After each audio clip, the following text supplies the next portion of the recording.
komunitas kita ini saling dukung ya, mulai dari kecil SD, SMP, SMA, perguruan tinggi, jamaah, ustadz, itu saling support, saling dukung.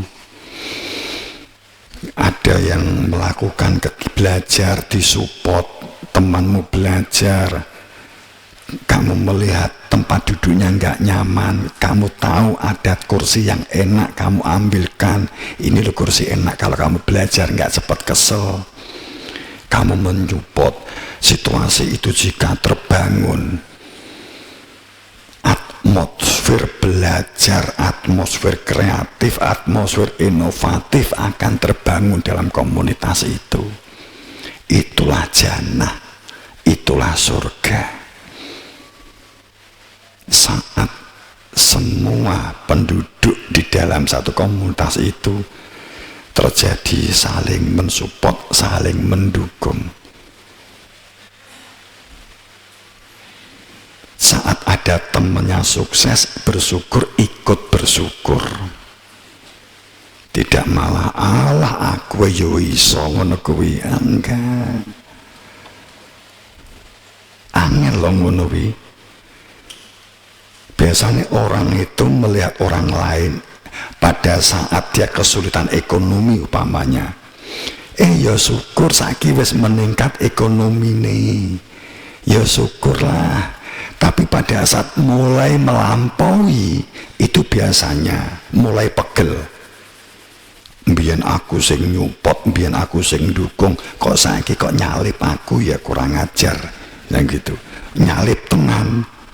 Mulai pegel, timpa, dipendem, suatu saat jatuh, nggak sadar orang lain jatuh, walaupun dia megel nih lah, ternyata ada perilaku yang kita tidak tahu tuh megel nih.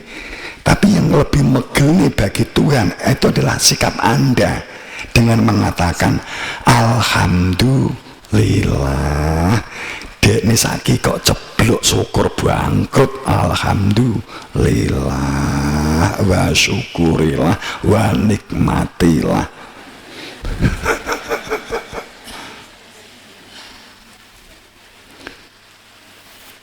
Jadi kita menerima keberuntungan, kesuksesan dan kebahagiaan orang lain, tapi kamu ikut bahagia, kamu bisa seperti itu, akan luar biasa. Itu angel, itu sulit. Tapi kalau kamu bisa begini, energinya, walaupun bukan maknanya pamrih, energinya kamu akan kecipratan dan kamu akan terdorong atas kehendak Tuhan, akan menjadi sukses. Ciri sebuah surga, kesuksesan lihun itu ya. Ya, ini sudah 5 hal yang telah Romo sampaikan.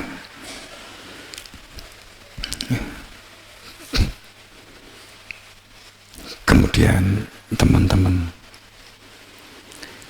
saat saya sering akhir-akhir ini berbicara, jadilah dirimu yang terbaik. Karena makna dibalik man ismuka, man robuka, man dinuka, man mursiduka. Siapa namamu, siapa Tuhanmu, apa agamamu, siapa nabimu, siapa pembimbingmu, siapa pengarahmu, apa kitabmu, apa Qur'anmu.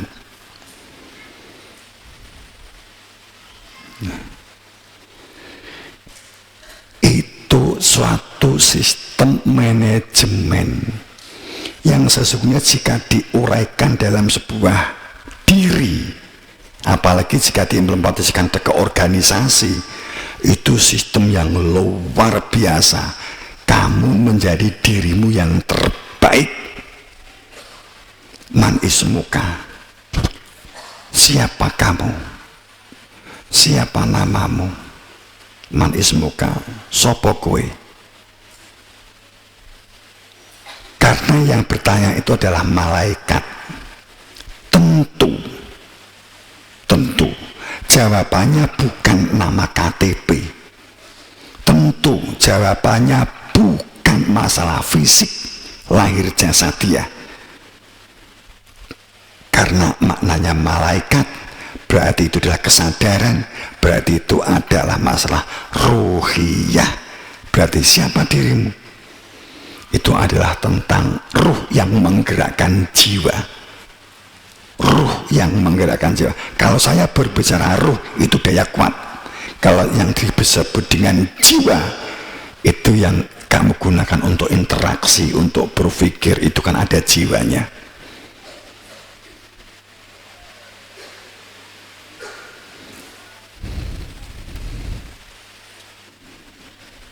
Jadi pada saat ruh itu daya kuat, kesadaran ruh, daya kuat Tuhan, milik Tuhan, kembali kepada Tuhan, itu ruh kembali kepada Tuhan, yang akan membantu dan membangun jiwa dalam kehidupan sosial kolektif. Man ismuka. Jadi kamu mengetahui kamu siapa. Kamu asal dari Tuhan, maka kenali Tuhan. Kamu siapa? Kamu adalah fitrah manusiamu yang asalnya dari Tuhan, maka kenali fitrahmu. Kamu siapa?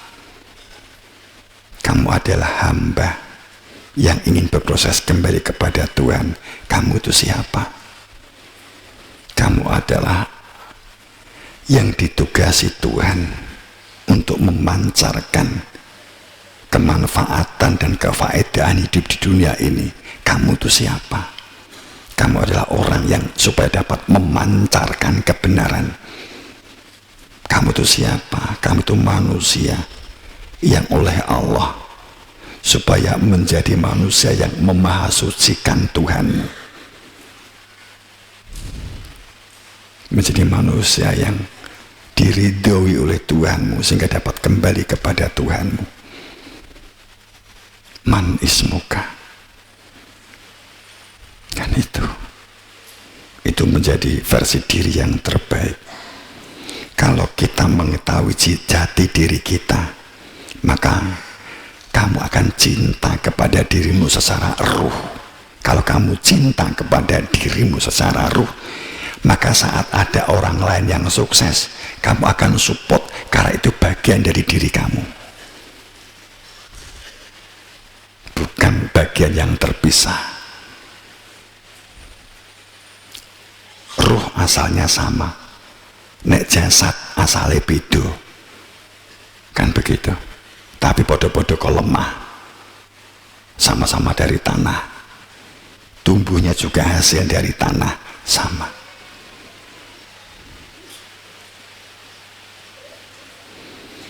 Itu sistem manajemen. Man ismuka, man robuka.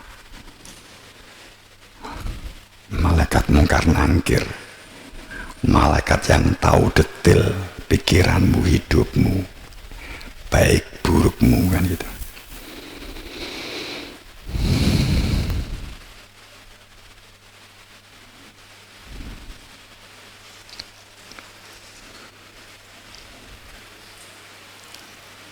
Kemudian teman-teman, saya mengatakan man ismuka, siapa dirimu. Kamu akan menjadi manusia yang tidak optimal, akan goncang jika kamu berpikirnya itu selalu dari luar diri kamu.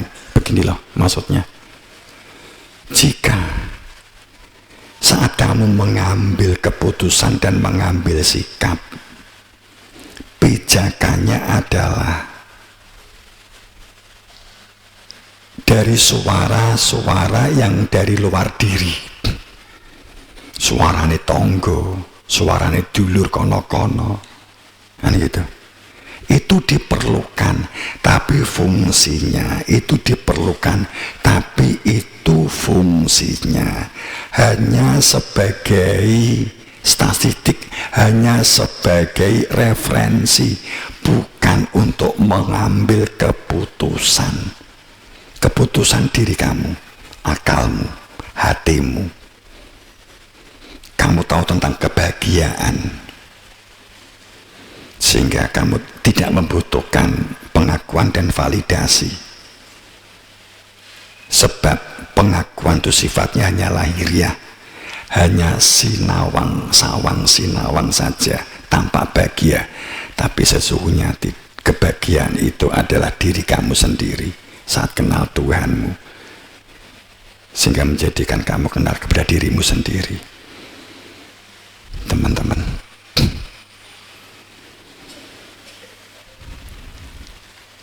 tapi beda dengan orang cinta kepada diri, beda dengan ego loh ya. Orang yang ego itu karena cintanya nafsu, cintanya adalah keakuan, cintanya adalah untuk diakui, untuk dihormati, untuk dihargai secara jasad. Ruh tidak perlu kehormatan karena ruh memang sudah terhormat. Ruh tidak perlu dimuliakan karena memang sudah mulia, karena itu dari Tuhan.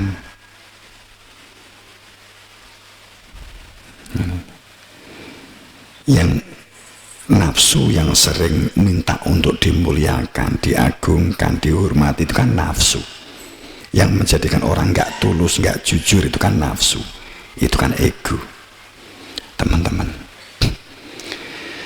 ini metode teknis ya dalam menyikapi situasi saat ini, yang sebenarnya nanti goalnya pemahamannya adalah pemahaman guru-guru. Kuncinya nanti di sana. Saya ngomong konsep tentang nubuah, saya ngomong konsep tentang tauhid, saya ngomong konsep tentang umpamanya begitu kitab, saya ngomong konsep tentang martabat 7, saya ngomong konsep tentang kerajaan Tuhan yang ada 4 itu, uluhiyah, riyah, nanti lali, itu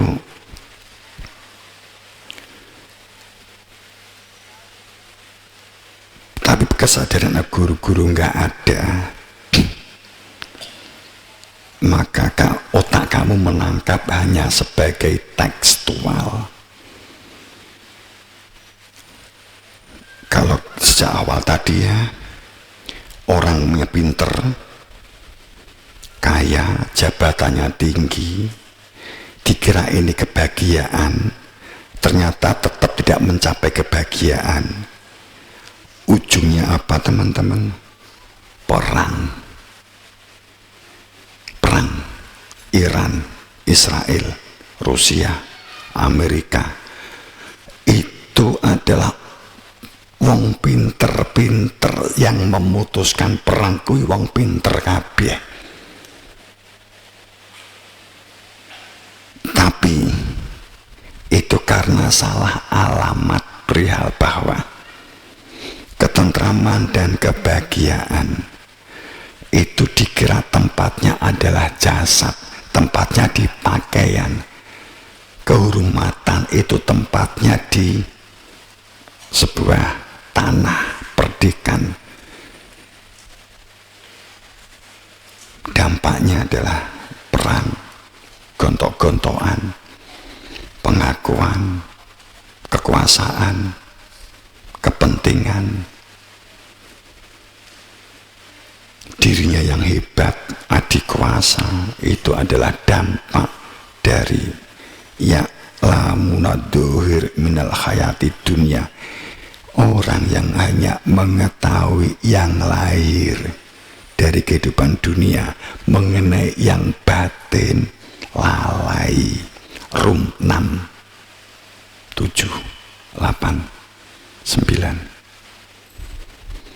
Itu. Kebahagiaan itu hanya jika bertemu dengan Tuhan, maka harus melalui ilmu hakikat yang wamin umatin khulafiyah nadhiron. Hanya dengan adanya nadhiron di antara kamu sendiri, teman-teman, itu saat itu yang ketok. Sekarang ini kan mulai akumulasi, pinter, kaya, mengendalikan orang lain, ngontrol orang lain, tapi tidak ada jiwanya, tidak ada ruhnya, ternyata tidak mewujudkan kebahagiaan, ketentraman dan kesejahteraan, tetap kurang. Akhirnya perang. Saat kamu dalam keluarga, kamu mengira bahagia, tentram, itu rupane cat rumah. Sing lanang cat njaluk putih, sing putri cate rupane apa kae? Abang pink, geger. Sing putri bojone ya ora gelem ngalah, sing lanang njaluk rupa putih ya ora gelem ngalah. Kenapa? Karena podo-podo rumangsa nek rupane pink itu membahagiakan. Sing lanang ya ngono, nek omahku rupane putih ndahno bahagiaku. Akhire tukaran. Goro-goro ini bisa cerai. Itu karena salah memahami bahwa dikira material itu adalah alamat bahagia. Ya alhamdulillah hanya mengetahui yang lahir. Dalam bentuk yang lain pernah nggak kamu ngalami begini? Tukaran karo bojomu menggoro-goro panganan. Nek wong lanang goro-goro masakan sering ya ta? Saya itu nek gak cocok karo masakane ibumu itu, saya alhamdulillah Bu, dalam pengertian sebenarnya matur nuwun Bu, untuk menjaga kesehatan dan untuk menjaga saya kan ini mbok latih diet.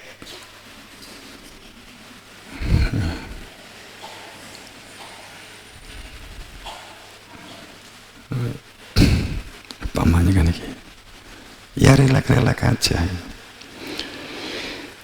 teman-teman. Ini saya tutup tapi mungkin juga gak panjang dengan begini. Untuk itu pahami hakikat guru. Saya mengulang lagi, sekarang saya juga ingin menekankan ini. Fahami hakikat siapa gurumu. Orang yang gagal, di penghujung gagal, entah pada saat bergantian atau saat ada sesuatu. Tadi secara teknis saya sampaikan hubungan kamu dengan keluarga, hubungan kamu dengan sesama jamaah, dengan masyarakat. Apa yang harus kamu antisipasi itu supaya tidak menjadi orang fasik, munafik, tidak menjadi pengkhianat. Saat kecil, apalagi kowe sering ngrasani orang lain tonggomu karo bojomu lanang wedok gayeng, anakmu melu krungu, pamane begitu. Itu sama saja mendidik anak dan diri kamu menularkan kepada anak. Itu menjadi orang yang dia nanti pengkhianat. Hati-hati. Hal yang sangat sepele. Khianat itu musyrik, syirik. Orang yang bakat menjadi khianat itu ciri awalnya itu kayaknya pasti dipastikan suka menilai orang lain. Teman-teman, kalau di sini ada calon santri, ada yang santri lama, ya, pamannya begitu, mahasiswa, siapapun yang di sini semua akhirnya begitu.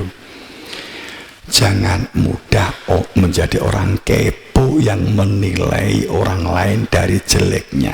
Hati-hati dengan hal ini. Itu penyakit. Awalnya kecil.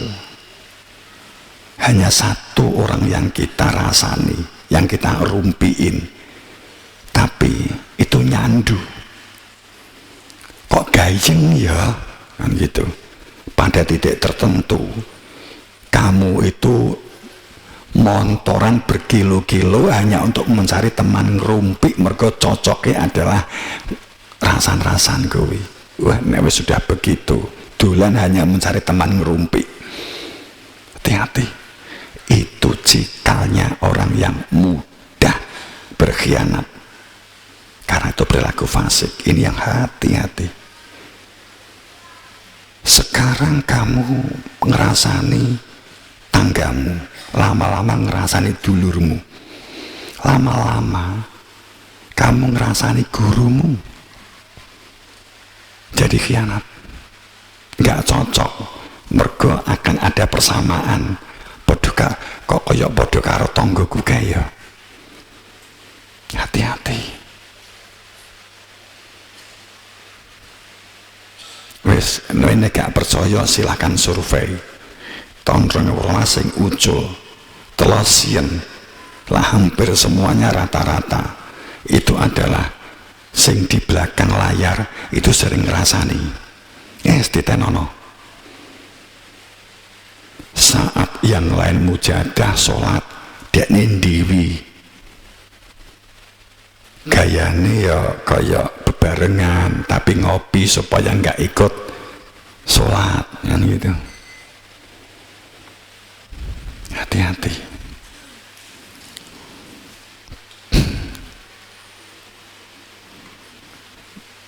Kemudian tentang itu yang kemudian saya seperti pengen banget ngulang-ulang itu kan, akhirnya support dan dukung itu hal yang mendasar, teman-teman.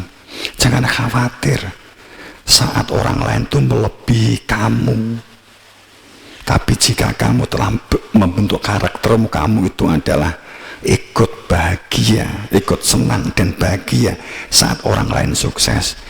Kamu tercatat, kamu menjadi inventaris di alam jagat sana, di alam Tuhan, di alam malaikat, di alam malakut. Kamu menjadi inventaris, kamu punya saham. Percaya, saya pastikan kamu punya saham. Walaupun kamu dilampaui orang yang telah kamu support, orang yang telah kamu dukung. Aku tolong diutangi tak gini, aku nggak duit-duit hanya 300.000 wae. Kita gitu ku sayur, aku arep adol di pasar. Kalau kamu mengatakan aku gak duit, dalam pengertian yang sebenarnya katakan memang gak punya. Tapi kalau kamu, aku gak duit, saya gak punya, tapi kamu karena ada iri, nek kita lungi kita nyali paku kan gitu.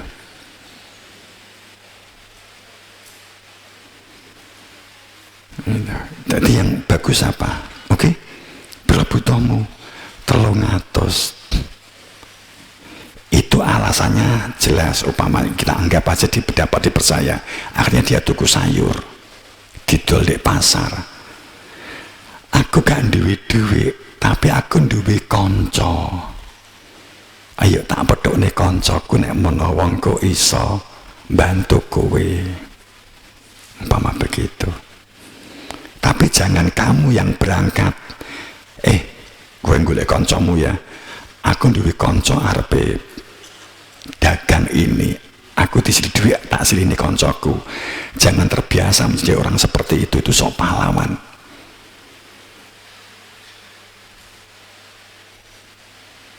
Wis ungkapkan saja, aku duwe konco, ayo saya pertemukan dengan koncoku. Itu lebih baik.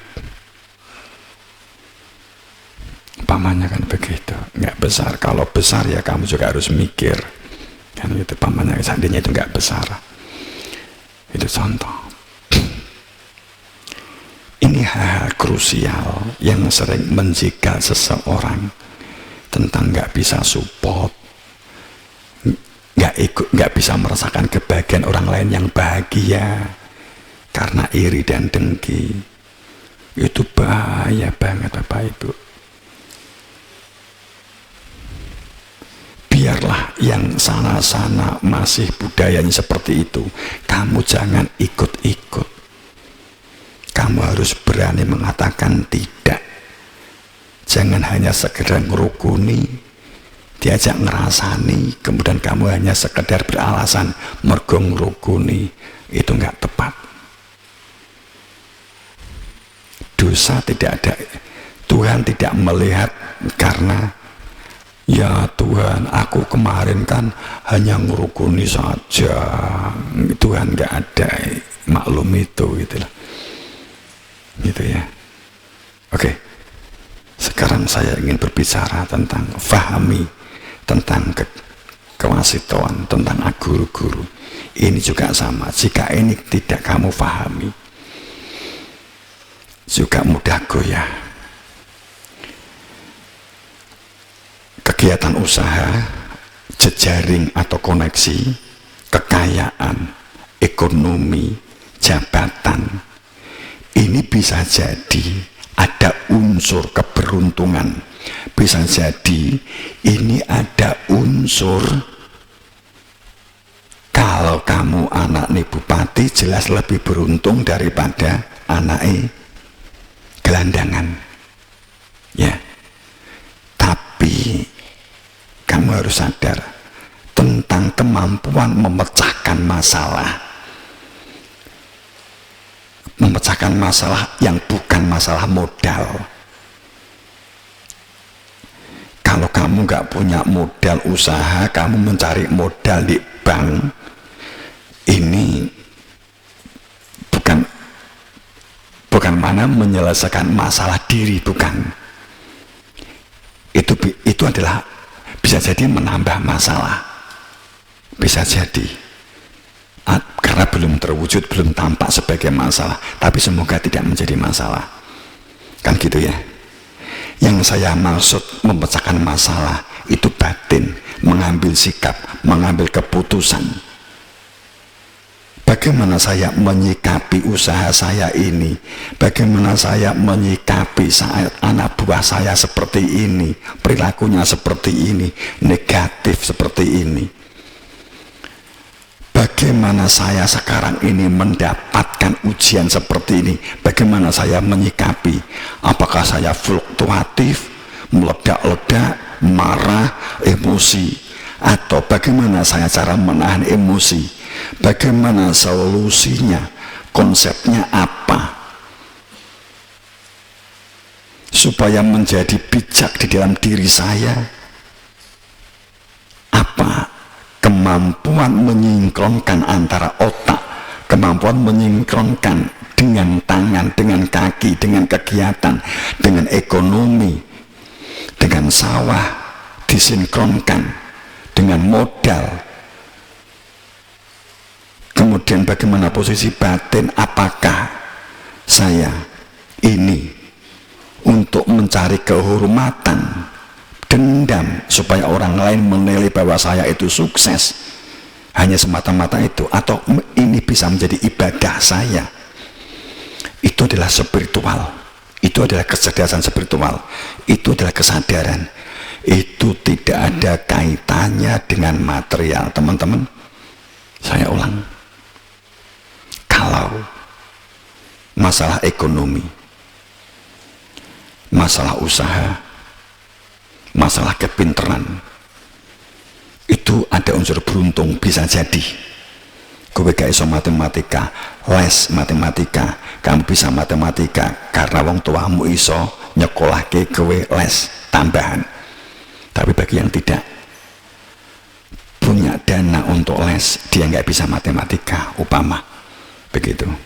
Tapi untuk spiritual nggak bisa.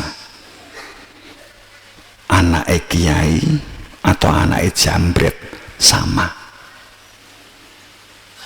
Kemampuan memecahkan masalah, kemampuan menjadi manusia yang arif, kemampuan menjadi manusia yang bijak, itu adalah kesadaran. Prosesnya adalah kecerdasan spiritual. Teman-teman, kecerdasan spiritual itu adalah pancaran energi yang memunculkan vibrasi diri kamu tadi yang saya sebut di muka. Itu adalah kejujuran, ketulusan, keikhlasan, kepasrahan, ketaatan.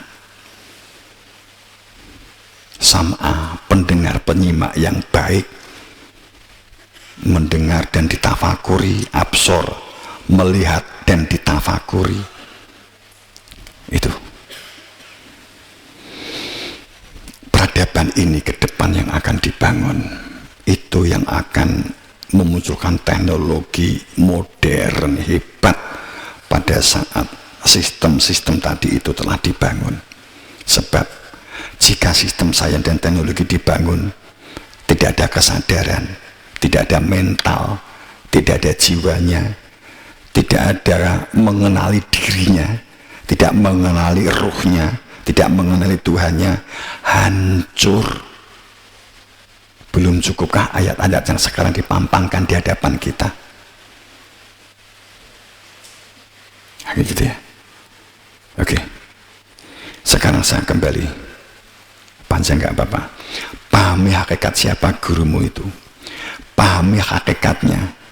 Pandanglah keberadaannya sebagai cahayanya, sebagai kebenarannya, sebagai al-haqnya. Wama yantaki anil hawa ila wahyu yuha. Dalam mata rantai silsilah sanad sebagai makna sunnah, sanad sambung kait mengikat, tidak pernah terputus dan tanpa jeda. Sebab tanpa adanya Rasul, kehidupan ini budaya, hanya pelestari budaya.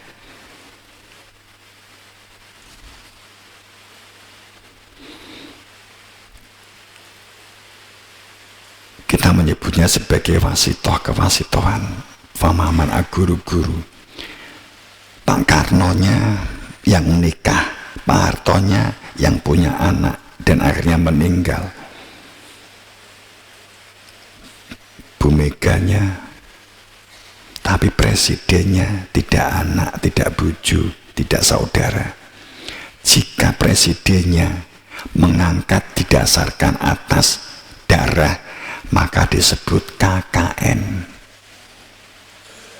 Kan begitu.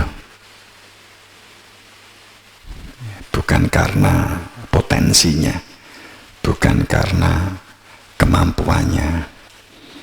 Itu KKN. Jangan membuat penilaian dari pertimbangan jasad terhadap gurumu. Karena keturunan darah daging kulit, karena secara darah daging kulit mungkin itu saudaramu. Kewasitohan itu enggak beristri, wasitoh itu enggak beristri, enggak beranak. Kalau Dewi Fatimah binti Rasulullah, kenapa? Karena Dewi Fatimah itu juga maknanya sebagai pelanjut. Kan itu seharusnya bukan binti Rasulullah, tapi seharusnya binti Mustafa.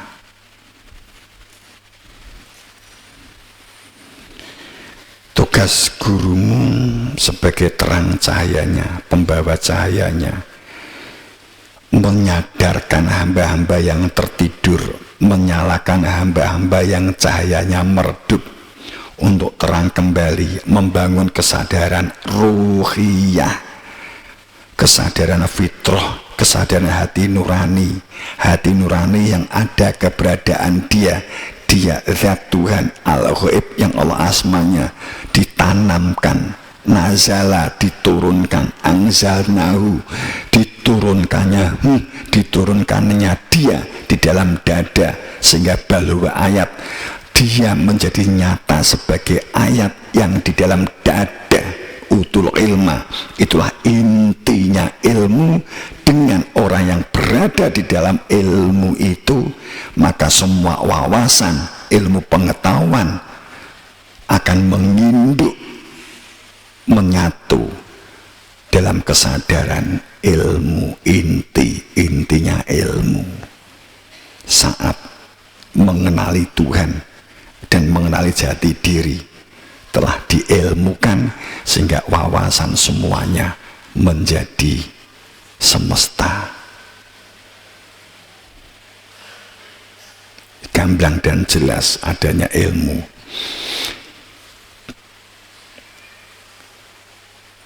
Gurumu adalah cahayanya yang memancarkan terang cahayanya dengan terang itu supaya manusia dapat berjalan di kehidupan berdunia ini, sehingga manusia punya visi. Visi itu sesuatu yang ditetapkan di dalam hati. Itu visi. Visi itu begini, kowe pengen sate, di dalam hatimu cinta sate, maka itu menjadi visi. Oh, betapa bahagianya jika saya mendapatkan sate. Itu visi di dalam dadamu. Misinya kamu bergerak untuk menuju warung sate, atau kamu bergerak untuk beternak. Itu namanya kamu punya misi karena membawa visi. Dalam dada ada Tuhan sehingga kamu punya visi menuju kepada Tuhan, dalam ridhonya Tuhan, bagaimana dalam metode sistem Tuhan, bagaimana dalam mekanisme cara Tuhan, bagaimana dalam syariatnya Tuhan, syariat yang benar dan dibenarkan, menuju kepada alamat kembali pulang kepada Tuhan. Itu visi. Syariatnya dalam kehidupan sosialnya, memberdayakan diri, itu misimu. Apapun menjadi misi. Kamu berkebun, kamu di lahan, kamu di sawah, kamu ngopeni ayam, kamu ngopeni pitik, podara yang pitik ya, kamu ngopeni ikan, maka kamu berada di dalam misi. Kamu tidak berpikir gagal atau enggak, sepertinya kan tidak begitu. Tapi kamu membawa misi supaya punya lakon proses kembali kepada Tuhan.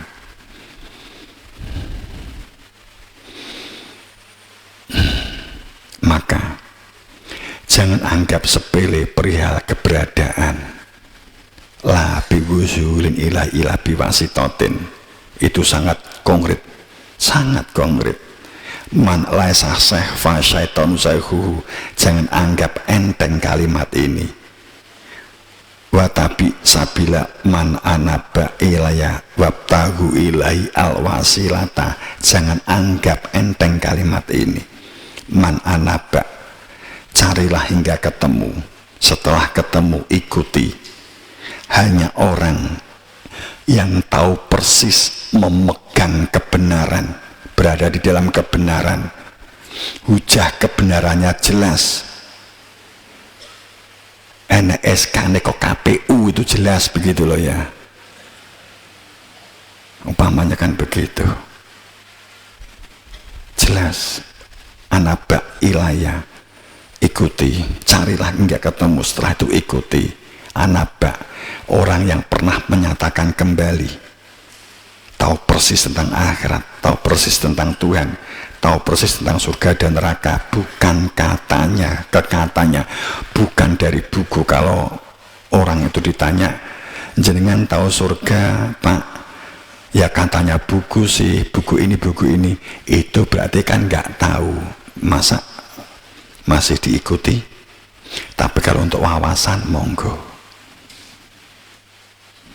Karena Qur'annya menyatakan watabi sabila, jalannya orang yang telah menyatakan kembali. Wabtahu, cekelen, wabtahu ilahi, untuk dapat menyatakan kembali tidak bisa tidak hanya dengan al-wasilah, harus ada wasilah. Al-wasilah itu apa? Fa'il, ada pelakunya, majhul, ada wujudnya, dan harus berhadap-hadapan, namanya mukotob. Kan itu ya. Makanya jangan anggap sepele keberadaannya. Morotowomu itu jumbo sepelek nih. Wenek calon morotowomu sepelek nih, anaknya ora dilung nih. Wis sing penting anake sing mbok uber anake maratuwane mbok plodingi ora bakal dikekne. Ngono lho ya. Pengen rotine. Meneng sing duwe roti mbok idoni. Itu bohong.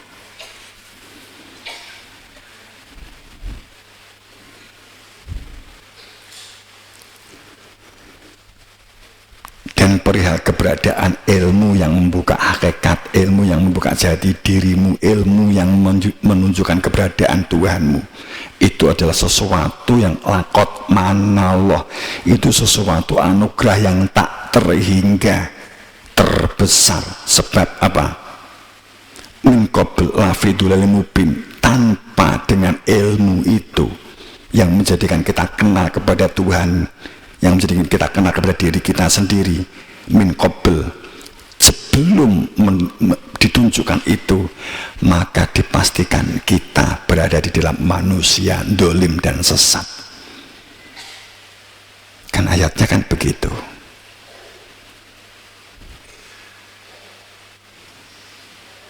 Dan juga kamu akan menjadikan jika kamu menyepelekannya keberadaan ilmu dan menyepelekan keberadaan gurumu, maka juga akan disepelekan oleh Tuhanmu.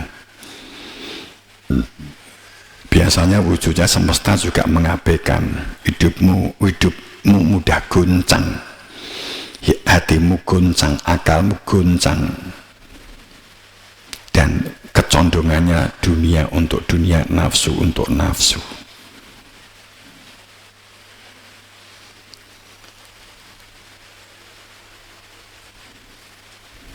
Ya.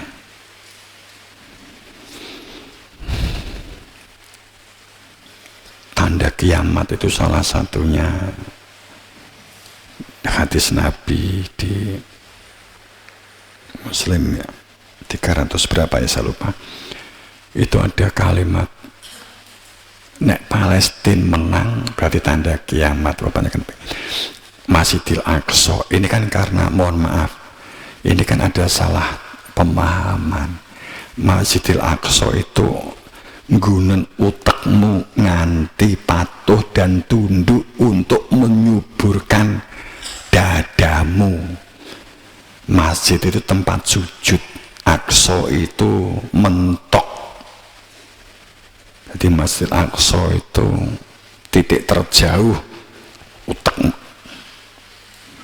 Masjidil Haram itu dodo inilah.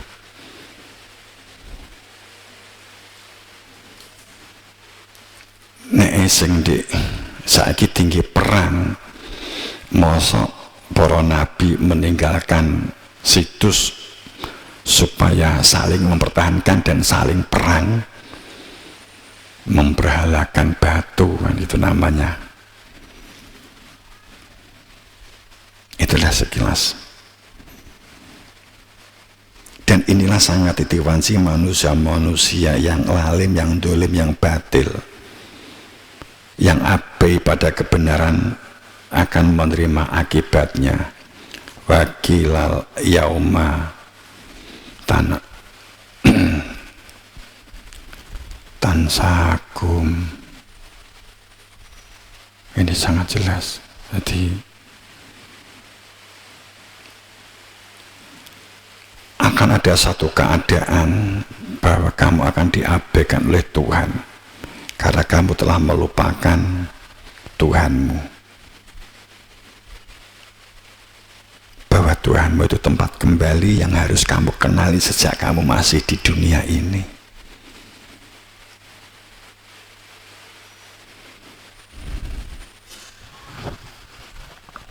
Wabtahu ilaihil wasilah, keberadaan gurumu adalah sunnah. Itulah sunnatullah, sunnahnya Rasul, sunnahnya sunnatullah, jalan kembali kepada Allah. Maksudnya kan begitu kan, setiap kali kita ngomong sunnah, sunnatullah, jalan kembali kepada Allah. Itu keberadaannya Nabi Muhammad, Nabi Musa, Nabi Daud. Itu sunnatullah, itu jalannya Allah di zaman itu. Fa'alaikum bisunati wa sunatul khulafa'ir rasyidin. Sunatullah itu Allah membuat khalifah di muka bumi, wakil resmi Tuhan. Mintalah ilmu kepada wakil resmi Tuhan supaya kamu menuju kepada Tuhan, ilmu tentang hakikat yang menunjukkan keberadaan Tuhan. Kemudian ikuti sunnahku, sunnahnya Nabi Muhammad, gawe wakil, kan begitu.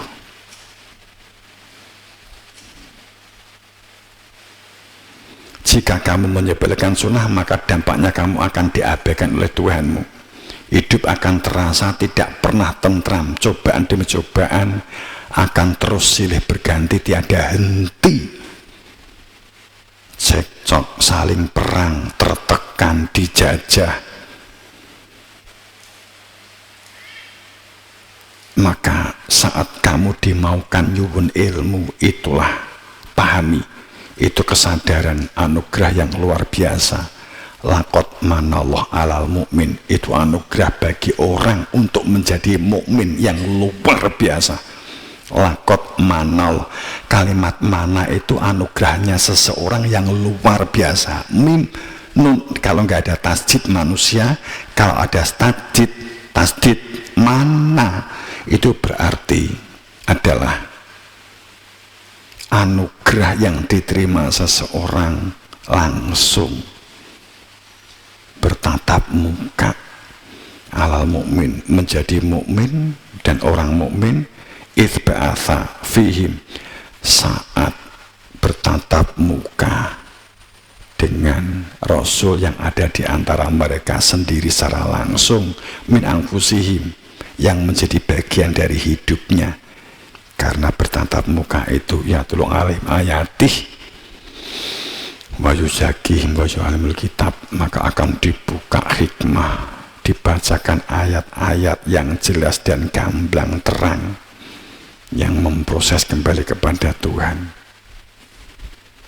Saat memandang keberadaan guru masih dikaitkan dengan fisik jasad lahir, dihubungkan dengan hubungan darah daging kulit, maka demikian masih diliputi oleh ego dan nafsu, terjerat oleh akal pikiran ego dan nafsu ananiyah. Jika dikaitkan dengan darah, makanya kan ayatnya bukan fisik Muhammad, maka ayatnya Muhammad bukan bapak dari siapapun. Pahami, sadari bahwa gurumu adalah magnet bagi kemakmuran, gurumu adalah jembatan bagi keberlimpahan, gurumu adalah penjaga gerbang bagi cahaya kemakmuran. Itulah hukum Tuhan melalui alam semesta. Dan siapa saja yang saat ini, waktu ini, detik ini sangat-sangat ini masih menyalahpahami, tidak merapat dan abai kepada kebenaran, apalagi menghalangi, memusuhi, tidak bergerak untuk segera menyatu manunggal dengan kebenaran, inilah sangat waktu manusia yang abai juga akan diabaikan Tuhan, disingkirkan, ditenggelamkan, bahkan dihancur luluh lantakan.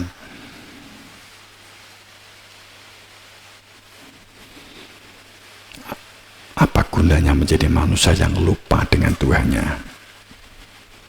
Amlam ya'rifu rasulahum, akibat manusia atau seseorang tidak mengenal Rasul yang ada di antara mereka sehingga mereka memungkirinya, maka hidupnya adalah kesia-siaan.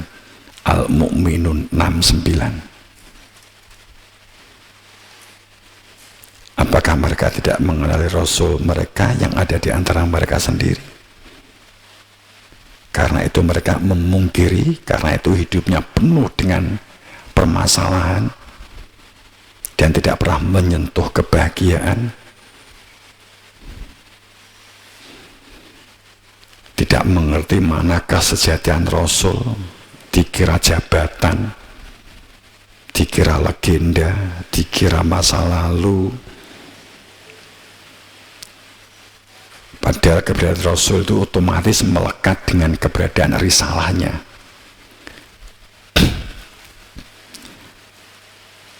Saat risalah tidak ada Rasul,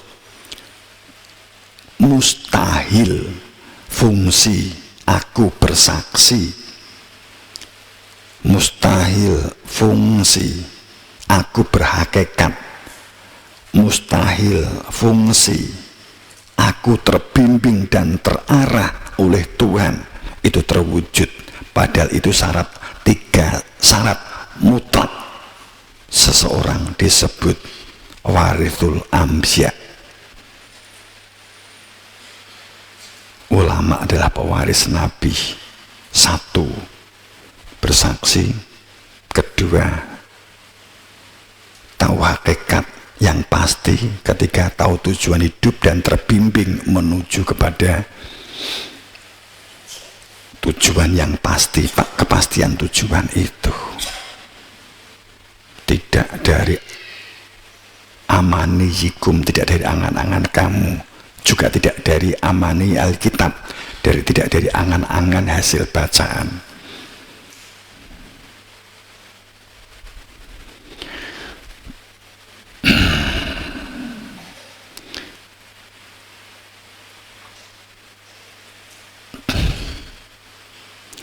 Maka saat hilangnya risalah karena tidak ada Rasul, maka cahayanya hilang, memudar. Kehidupan manusia akan pada akumulasi carut marut. Sistem manusia akan kebingungan dalam membuat rumusan kebenaran, dan manusia mulai memakai topeng-topeng kehidupan, membuat kesepakatan untuk menjadi topeng dan mengendalikan orang-orang dengan ilusi, halusinasi, delusi, konspirasi. Maka qul in kuntum tuhibbunallah fattabi'uni yuhibbukumullah wa yaghfir lakum dzunubakum wallahu ghafurur rahim. Nyatakan, jika kamu memang berproses kembali kepada Allah, jika kamu benar-benar cinta, tuhibbunallah, cinta kepada Allah, fattabi'uni, kamu harus mencari yang dapat kamu ikuti dalam kepastian. Ikutilah aku yang ada di antara kamu sendiri. Ini kan bagaimana membantah ayat ini. Jika kamu cinta kepada Allah, ikuti aku. Niscaya Allah akan mengasihimu. Niscaya Allah akan memberi kelimpahan kepadamu, mengampuni dosa-dosamu.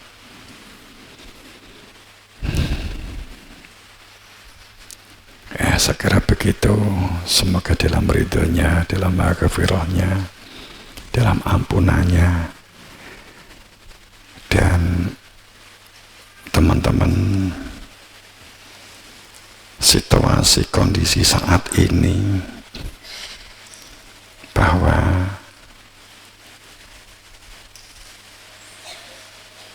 selama saya mengalami kesakitan hebat, ada salah satu momentum yang saya ditampakkan.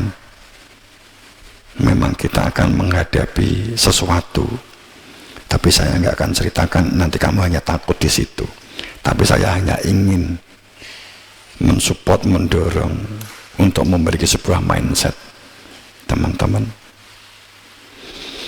yang di Sumatera, mungkin begitu, yang di Kalimantan, yang di Sulawesi, pun yang di Jawa, dan yang di pulau-pulau lain, di Lombok, di NTT, di Bali, di Bekasi, semuanya lah. Dalam mengambil perilaku mandiri dan produktif, lakukan sebaik-baiknya dengan cara kamu. Kalau nggak bisa berpikir sendiri, musyawarah dengan teman kamu, dengan jamaah, untuk memiliki perilaku mandiri dan produktif. Jangan minder kalau kamu ternyata nggak punya lahan atau nggak punya sawah. Biasanya di tanah-tanah Sumatera, Kalimantan, Sulawesi, dan di pulau-pulau yang lain, yang besar maksudnya, kita tuh ada budaya begini. Kalau di Sumatera, apalagi yang trans umpama, lahannya itu di bawah 2 hektar, apalagi 1 hektar, itu dianggap orang yang nggak punya lahan, itu dianggap miskin. Tapi anehnya, orang yang memiliki lahan hanya 1 hektar, itu pun juga benar-benar minder. Karena yang dilihat adalah tetangganya atau orang lain yang tanahnya di atas 2 hektar. Memang, jika tanaman itu adalah upamanya ketela, tentu yang hanya 1 hektar itu nggak mendapat keuntungan apa-apa atau kecil. Baru ada merasakan keuntungan jika di atas 2 hektar umpamanya, kan begitu. Tapi sayang, dampaknya di kita, di masyarakat kita yang di bawah 1 hektar itu dibiarkan karena melihat ditanduri, paling juga ditanduri mergo tetangganya dan yang lain itu juga ketela. Kalau dia nanduri ketelo, ya mung kelangan tenaga, gak untuk keuntungan apapun karena terlalu kecil. Apalagi sebau 2 bau. Itu kalau 2 bau di Jawa sudah luas, apapun di Jakarta 100 meter persegi itu wes ugal-ugalan, kan gitu. Yang katakanlah yang kalau boleh disayangkan, itu kita juga kena dampak itu. Kenapa nggak berpikir secara untuk tafakur, nggawe lakon, pitukon, dan seterusnya? Bisa kamu tanami kangkung, umpamanya begitu. Sayur di Sumatera kuwi regane luwih larang timbangane sing di Jawa. Di Jawa kangkung gitu 1.500, 1.000, 2.000 banter. Di Sumatera, di Kalimantan, kuwi kangkung wae itu bisa 5.000, bisa 10.000. Umpama lo ya. Kenapa nggak menggunakan, nggak memanfaatkan itu?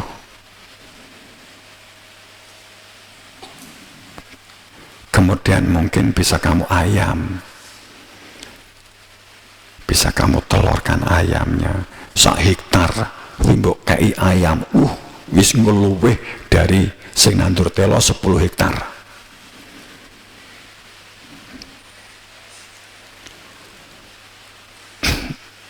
Mindset kita kan karena terlanjur sawahku cilik kayak kaya yang lain.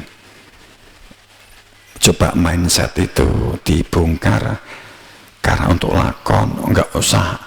Makanya kan wali-wali Allah tuh nggak ada kekhawatiran dan tidak takut diolok. Aja buat ditilaki.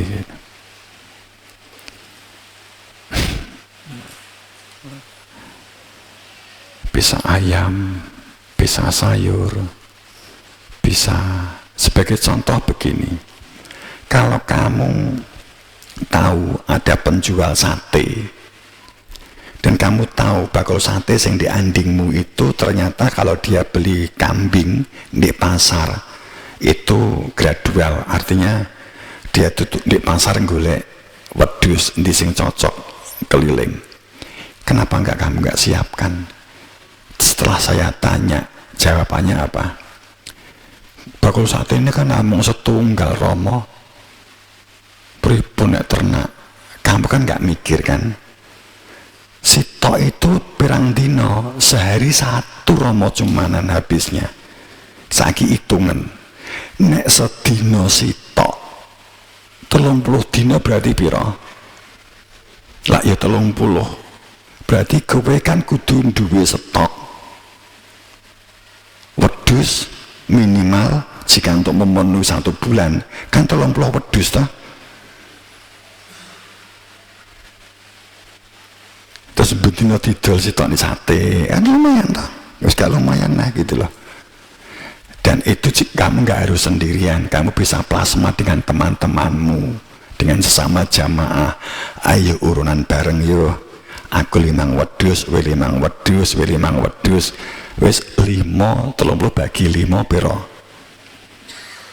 kan gitu.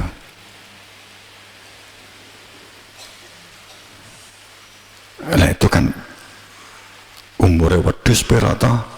Kalau dia sate kambing muda di bawah 1 tahun berarti kan 8 bulan. Jadi 8 ping wedhus piro kuwi kan gitu dah. Nah itu kan bisa. Oh iya, setelah diberi kabar, oh iya ya kan begitu. Sayur, wedhus, ayam. Nah, saya nggak tahu di lapangan seperti apa ya. Mesti ini nek suket kono kaya eka okeh kono karo sing di pondok. We tuku kelinci gak sampai openi lah. Tuku kelinci 10 moro di pasar.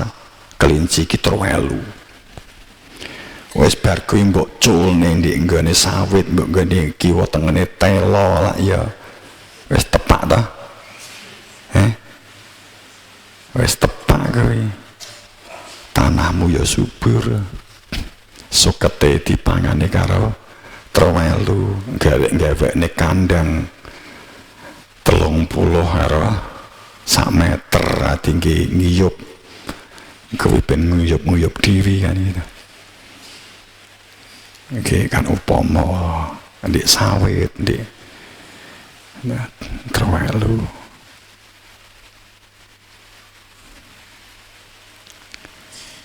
Terus harapannya Romo suatu saat tamatan SMA, tamatan STT atau SMA kan enek tata boga. Engko nek mulai di Sumatera atau di Kalimantan akhirnya iso masak mikir terus dia kono buka warung sate kelinci kan gitu pamannya kan gitu.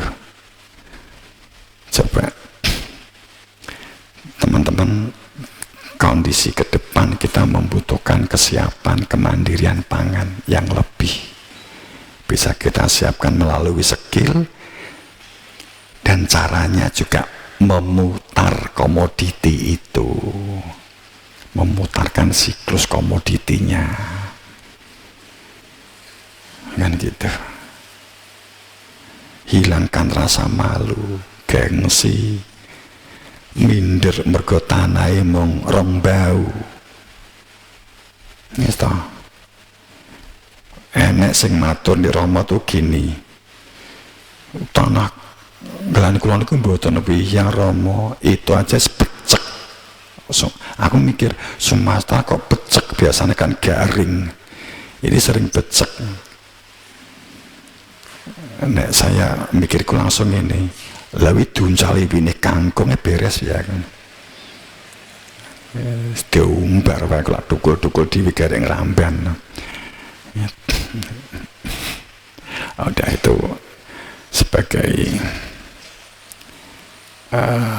pemicu aja, mensupport. Sing penting gawe lakon, bangun mindset, ojo isin, ojo malu, jangan minder. Itu penghalang. Kita niatnya tuh selamat kok, niatnya kan memakmurkan buminya. Hanya itu aja dapat dilakukan.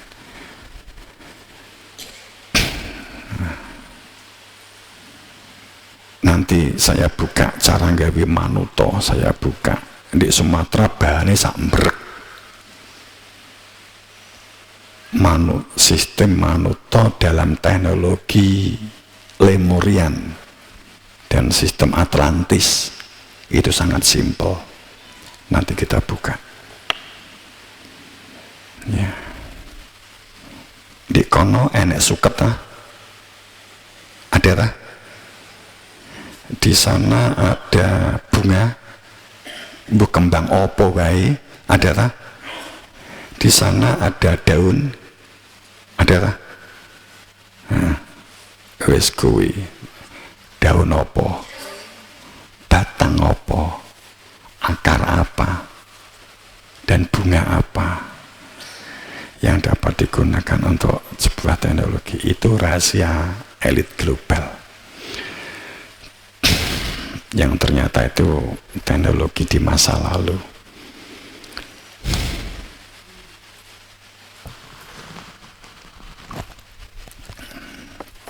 Itu teman-teman, semoga dalam ridhonya, maghfirah dalam ampunannya ya, mandiri, produktif, berdaulat. Orang yang berdaulat itu kita berbuat baik, tidak takut oloan, tidak takut penilaian, dan tidak mencari penilaian. Itu orang berdaulat. Maka orang itu punya integritas. Oke. Sekali lagi, semua dalam ridhonya, maghfirah ampunannya, bangun kebersamaan, kekeluargaan, ilik kinelean, pemberdayaan diri, berbudidaya, mandiri, semoga mendapatkan berberan perkasa pangestu Guru Wasito. Wallahul muwaffiq ila aqwamit thoriq, ihdinas siratal mustaqim bihaq. Assalamualaikum warahmatullahi wabarakatuh.